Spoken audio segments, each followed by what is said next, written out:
So for today we are making a pork chop noodle salad. Firstly, I'm going to remove the fat and the rind on the side, and then the bones.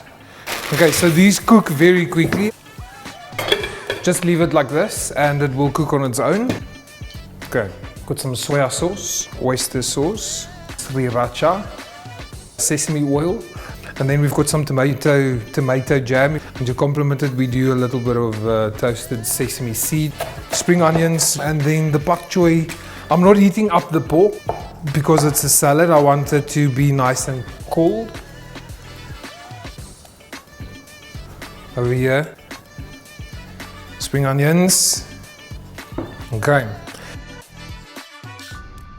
Got some onion sprouts over here. Noodle, leftover pork chop salad.